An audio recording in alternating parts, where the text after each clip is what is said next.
However, let us return to our dramatis personae. Chichikov, as we have realized, had decided not to stand on ceremony, and so he picked up his cup of tea, poured some fruit brandy into it, and spoke as follows. You've got a nice village here, my good lady. How many serf souls are there in it?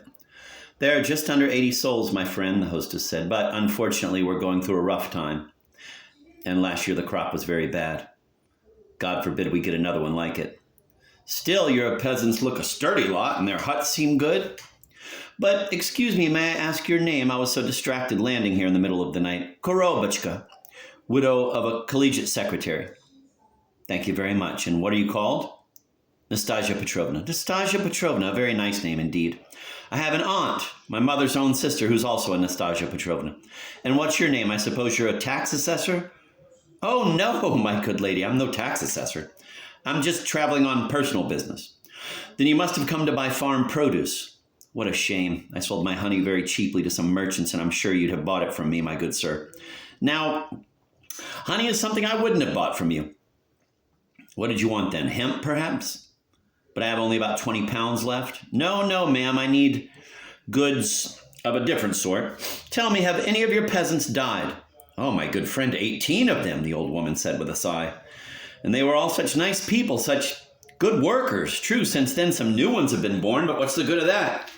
They're all so young, and yet the tax assessor came and demanded that I pay so much per soul. So the people are dead, and I have to pay for them as though they were alive.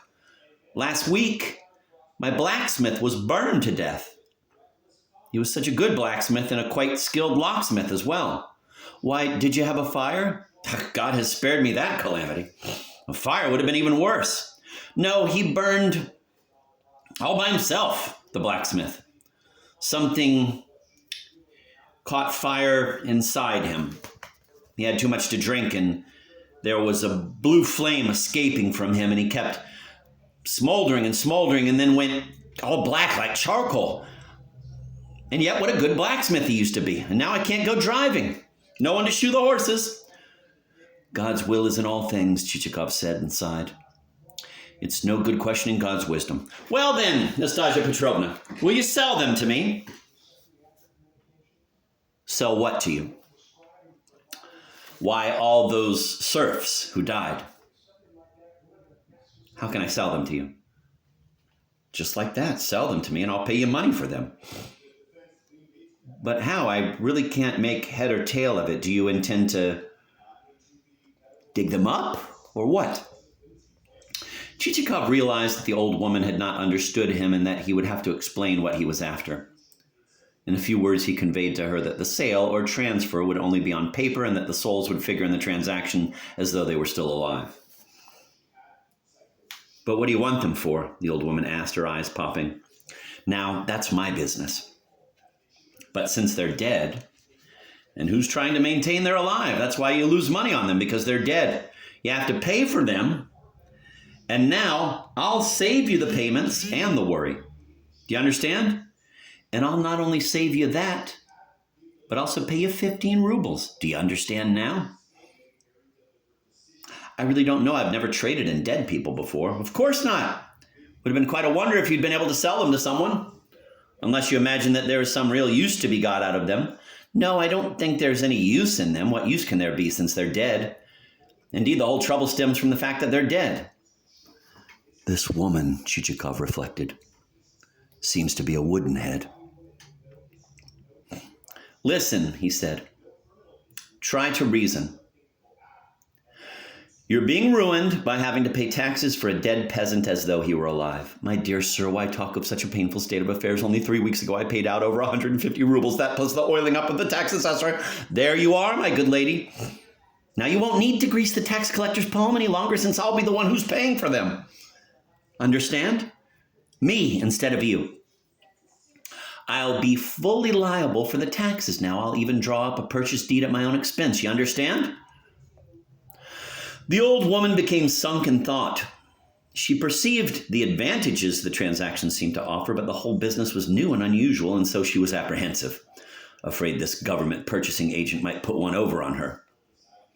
Hadn't he come from God knew where and in the middle of the night at that? So tell me, my good lady, shall we shake hands on it? Chichikov said, pressing her. But really, my friend, this has never happened to me before, to sell folk who've passed away. When it comes to the live ones, I've sold some. A couple of years ago, I let the deacon have a couple of girls, 100 rubles apiece, and he thanked me because they turned out to be good workers who could weave napkins all by themselves. Certainly, but we're not talking about live ones. Leave the live ones in peace. It's the dead ones I'm after. Really, I'm rather hesitant. I could lose money entering into such a transaction for the first time. Maybe you're fooling me, my good sir, and they're really worth more. Listen, ma'am. Oh, you're really very difficult in some ways. How much are they worth, do you imagine? Face it. They're dust. Nothing but dust. Now take any valueless thing. A rag, for instance. Even a rag has some use. At least you can sell it to a paper mill, while these, who can use them? Well, you tell me, what good can they be to you? That's true enough, no good at all. The only thing that's preventing me from going through with it is that they're dead. Chichikov was beginning to lose patience. Damn the wooden-headed old hag, he muttered under his breath. Just try to deal with her. I'm going to sweat because of her. And he mopped the sweat from his brow. However, there was really no reason for Chichikov to get angry. Sometimes a very respectable citizen, even a statesman, turns out to be very much like this Madame Korobuchka. Once some notion gets into his head, it's impossible to remove it. You may face him with the clearest arguments, and they all bounce off like a rubber ball off a wall. So Chichikov, having mopped his brow, decided to make her see the light by another device. My good woman, he said, either you simply refuse to understand my words or you're just talking for the sake of talking. I'm giving you money. 15 rubles in bills. Do you follow me? Why, that's money, isn't it? You won't pick it up in the street. Now tell me the truth. How much did you get for your honey? A ruble per 3 pounds. You're going a bit far, ma'am. You didn't get a ruble for 3 pounds. I swear I did. All right, but then it was honey. It took you perhaps a year to accumulate it. Work, worry, and effort went into it. It gave you plenty of trouble to take the stuff from the bees and then to feed them throughout the winter in your cellar. Now, dead souls are not of this world down here. Here, no effort of yours has had to be invested. It was nothing but the will of God that they should leave our world and by doing so cause losses to your household.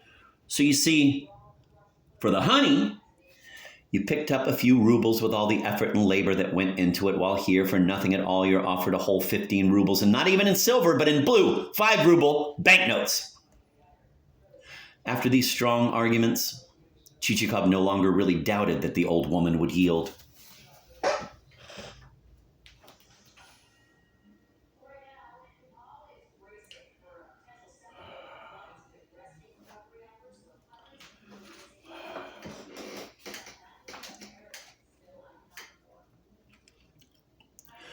Believe me, she said, this business is too much for me, inexperienced widow that I am. I think I'd better take some time to think it over. Some merchants may drive in, and then I could get some idea of the current prices. Shame on you, my good lady. Shame indeed. What are you saying? Just think for yourself. Who do you imagine will buy them? What would a buyer do with them? What use can they be put to? Well, maybe they would come in handy in a household, the old woman replied, and without finishing, she stared at him open-mouthed, almost fearfully, curious to see what he would answer to that. Dead people in a household. What will you think of next? Unless you mean to scare off the sparrows at night in the vegetable gardens? God bless their souls, what horrible things you say, she said, and crossed herself. Well, then, what do you intend to use them for? Anyhow, you can hold on to the bones and the graves. All I want is a transfer on paper. Well, then, you might at least give me an answer. The old woman grew thoughtful once more. What are you thinking about, Nastasia Petrovna? Really, I still can't decide what to do. I guess I'd rather sell you the hemp. But where does the hemp come in? I'm asking for something quite different, and you keep shoving the hemp under my nose. Hemp is all right. Another time I'll take your hemp. So what do you say, ma'am? My goodness, the merchandise you're after is rather strange and unusual. At this point, Chichikov lost patience altogether, grabbed a chair, banged it against the floor, and expressed the wish that the devil might take her.